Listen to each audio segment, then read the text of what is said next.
جماعت اسلامي د بجلی او پټرولیم مصنوعاتو په نرخونو کې د اضافي او ګرانۍ خلاف د پیښور ګورنر هاوس مخې ته په درېیمه ورځ هم احتجاجي درنه ورکړې ده، د کوم په دوران چې د عجایبګر سره نږدې سړک په کنټینر لګولو سره تړل شوی دی. احتجاجي درنه کې د سلګونو په شمېر کې د صوبې د مختلفو ضلعو نه راغلو د جماعت اسلامي کارمندانو برخه اخیستې ده.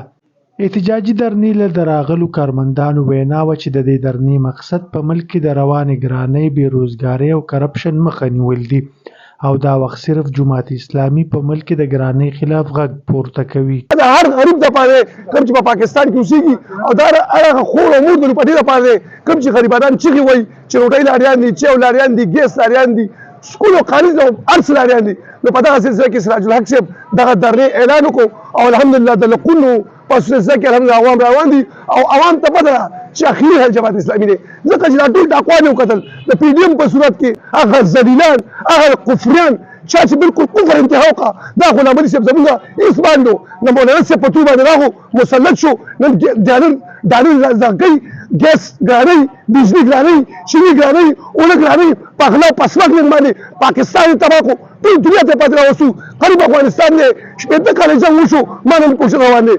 همدغه شان د احتجاجي درنې برخوال د جماعت اسلامي او بل پرجوشه کارمند وویل چې دوی به د درنې د لارې ګورنر غلام علي د ګورنر هاوس نه وباسي. بسم الله الرحمن الرحیم. منګه د راټولېدو دلته عوامو د جمع کېدو صرف یو مقصد دی چې منګه دلته کوم سمګلران په ګورنر هاوس کې ناست دي، د ګورنر هاوس عمارت د سمګلینګ دپاره افغانستان ته استعمالیږي، منګه وایو چې دا بند شي. د دې په وجه باندې په ملک کې بې انتها ګراني راغله، چیني غیب ده د مارکیټونو نه، ډالر کم حد ته ورسېد، دغه شان د نور هم مهنګایي ده. موږ عوام بیدارو او دا زموږ اولنی سټپ دی انشاءالله. د دې نه بعد موږ لاهور ته ځو، د هغې نه بعد موږ کویټا ته ځو، د هغې نه بعد موږ کراچۍ ته ځو او که انشاءالله امیر جماعت حکم راکړو اسلام آباد ته به ځو. د دیر اوسېدونکو دیر سره تعلق ساتو، بټخیله کې خدکزو مدرسه کې مرکز علوم اسلامیه او دلته مدرسې سایډه راغلي یو درنه دلته راغلي یو چې پټرول په باره کې درنه د نن دویمه درېیمه ورځ سټارټ درېیمه او انشاءالله تعالی چې ښه ترقي وپکې وشي.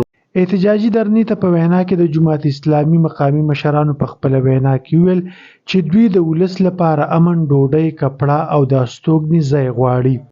حضرت یوسف، وحدت نیوز، پیښور.